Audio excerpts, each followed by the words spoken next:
Hello दोस्तों, नमस्कार। आज से हम लोग क्लास 10 साइंस पढ़ेंगे और साइंस का पहला सब्जेक्ट है रासायनिक अभिक्रिया। तो आज हम जानेंगे कि रासायनिक अभिक्रिया क्या होता है। लेकिन रासायनिक अभिक्रिया को पढ़ने से पहले हम जानेंगे कि भौतिक परिवर्तन और रासायनिक परिवर्तन क्या होता है। यह अगर हमने समझा तो फिर हमें आसानी होगा रासायनिक अभिक्रिया को पढ़ने में। तो आइए हम देखते हैं कि भौतिक परिवर्तन और रासायनिक परिवर्तन होता क्या है। तो भौतिक परिवर्तन का परिभाषा पहले देखते हैं कि भौतिक परिवर्तन वह परिवर्तन होता है जिसमें किसी वस्तु को एक अवस्था से दूसरे अवस्था में बदल दिया जाए। फिर उस बदले हुए अवस्था को हम क्या कर सकते हैं, उसको पहली अवस्था के जैसे हम बना सकते हैं। यही हमारा क्या है, भौतिक परिवर्तन है। तो आइए एक उदाहरण के माध्यम से देखते हैं कि भौतिक परिवर्तन क्या होता है। तो भौतिक परिवर्तन में पहले मान लीजिए जल है, फिर जल को हम क्या करते हैं, बर्फ के फॉर्म में चेंज करते हैं। फिर बर्फ को क्या करते हैं, हम वाष्प के फॉर्म में चेंज करते हैं और देखते हैं कि भौतिक परिवर्तन क्या होता है। ठीक, तो यह हमारा जल है। जल जो है वह क्या है, H2O से बना है, और बर्फ है वो भी H2O से ही बना है, और वाष्प है वो भी क्या है, H2O से ही बना हुआ है। तो हम देख सकते हैं कि जो हमारा जल है, बर्फ है, वाष्प है, वह अलग अलग अवस्था में है, लेकिन यह जिससे बन रहा है वह हमारा क्या है, सेम है। तो हम कह सकते हैं कि भौतिक परिवर्तन में अवस्थाएं चेंज हो सकती हैं, लेकिन जिस मटेरियल से या जिस केमिकल से बना हुआ है वह वस्तु या वह चीज, वह उसका मटेरियल चेंज नहीं होता है। यही हमारा क्या है, भौतिक परिवर्तन है। तो हम देखेंगे कि जल जो है वह हम क्या करते हैं, बर्फ के फॉर्म में चेंज करते हैं। जल जो है वह हम क्या करते हैं, बर्फ में चेंज कर देते हैं, और बर्फ को हम क्या करते सकते हैं, पुनः जल बना सकते हैं। तो हम लोगों ने परिभाषा में भी देखा है कि भौतिक परिवर्तन वह परिवर्तन है जो क्या है, अपने पहली अवस्था को चेंज करके दूसरी अवस्था में परिवर्तन हो जाता है, और फिर हम चाहे तो इसे पुनः इसके पहली अवस्था में बना सकते हैं। यही हमारा क्या है, भौतिक परिवर्तन है। अब हम देखेंगे रासायनिक परिवर्तन क्या होता है। रासायनिक परिवर्तन का परिभाषा अगर हम देखें तो कह सकते हैं कि रासायनिक परिवर्तन वह परिवर्तन होता है जो एक बार चेंज हो जाए तो पुनः उसके हम पहले अवस्था में नहीं ला सकते हैं। तो उसकी पहली अवस्था में हम नहीं ला सकते हैं, यही हमारा रासायनिक परिवर्तन हुआ। ठीक, इसको हम एक एग्जाम्पल के माध्यम से देखते हैं कि मान लीजिए एक ये लकड़ी है। ठीक, तो इसको हम जलाते हैं। लकड़ी को जला दिए तो यह क्या हुआ, कार्बन में परिवर्तित हो गया। लकड़ी क्या हो गया, कार्बन में परिवर्तित हो गया, चेंज हो गया। फिर उस कार्बन को हम कभी भी लकड़ी नहीं बना पाएंगे। उस कार्बन से हम क्या करेंगे, लकड़ी नहीं बना पाएंगे। यही हमारा क्या है, रासायनिक परिवर्तन है। ठीक है, तो हम कह सकते हैं कि भौतिक परिवर्तन वह परिवर्तन है, भौतिक परिवर्तन वह परिवर्तन है जिसको हम एक बार चेंज कर दे, फिर पुनः उसको हम उसके पहली अवस्था में ला सकते हैं। लेकिन रासायनिक परिवर्तन वह परिवर्तन है जिसको हम एक बार चेंज कर दिए फिर उसकी पुनः पहली अवस्था में नहीं ला सकते हैं। यही हमारा क्या है, रासायनिक परिवर्तन है। तो आज हम लोगों ने समझ लिया कि भौतिक परिवर्तन और रासायनिक परिवर्तन क्या है। फिर हम क्या कर सकते हैं, जैसे भौतिक रासायनिक परिवर्तन में और एक हम एग्जाम्पल देख सकते हैं, दूध का फटना। दूध है तो दूध फटा, फिर यह दूसरे रूप में चला गया, फिर इस रूप को हम पुनः दूध नहीं बना सकते हैं। यह भी हमारा क्या है, एक रासायनिक परिवर्तन है। फिर एक एग्जाम्पल लेते हैं मोमबत्ती का।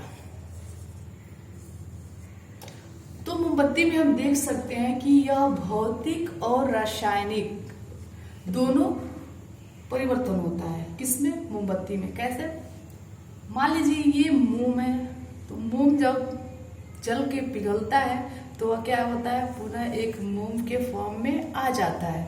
बट जो रासायनिक परिवर्तन इसमें देखेंगे तो देखेंगे कि इसका जो बीच का धागा है वह जलता रहता है और जल करके क्या होता है, कार्बन बन जाता है। तो पुनः हम क्या करते हैं, मोमबत्ती के जलने के बाद फिर उसी धागे से उस धागे के उस कार्बन से हम कभी भी मोमबत्ती वह धागा नहीं बना सकते हैं। तो हम कह सकते हैं कि जो मोमबत्ती है उसमें क्या है, भौतिक परिवर्तन और रासायनिक परिवर्तन दोनों परिवर्तन होता है।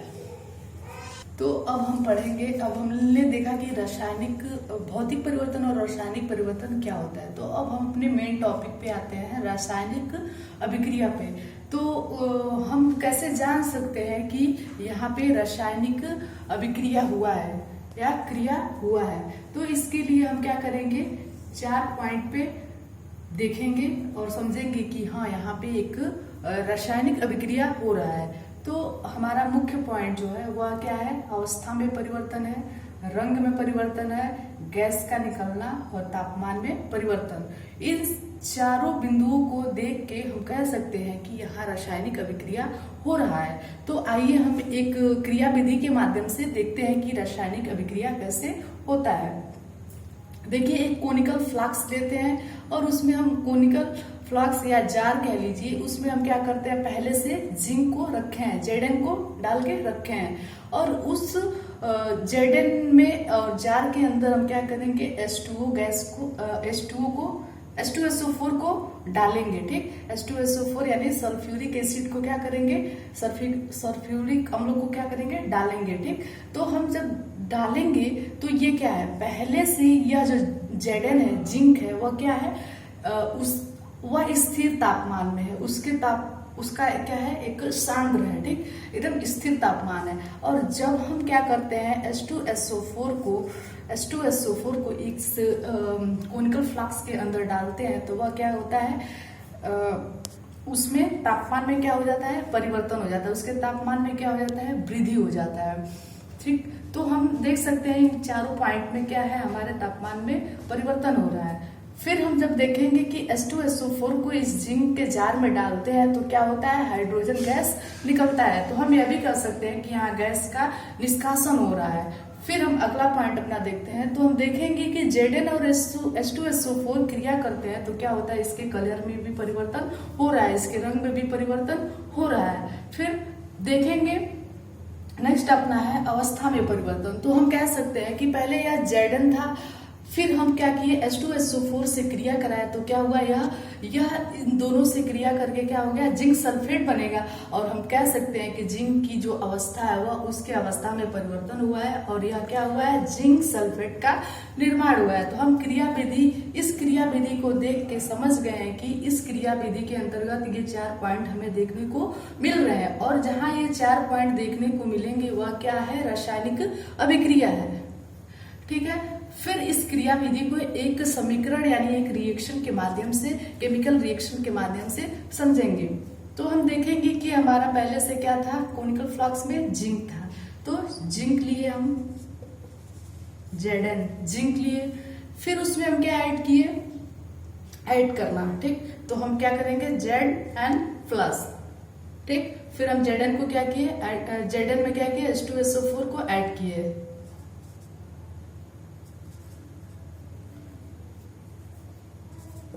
सल्फ्यूरिक एसिड को क्या किए, हम लोग ऐड किए, सल्फ्यूरिक अम्ल को ऐड किए। फिर इसको हम क्या करेंगे, फिर अभी हम लोगों ने पढ़ा है कि जब हम सल्फ्यूरिक एसिड को Zn में ऐड करेंगे तो क्या होगा, इसके ताप में वृद्धि होगा, ताप में क्या होगा, परिवर्तन होगा। तो फिर क्या होगा, अब जब यह ताप में परिवर्तन हुआ और Zn को H2SO4 में हम लोग ऐड किए तो क्या बना, जिंक सल्फेट बना। ठीक,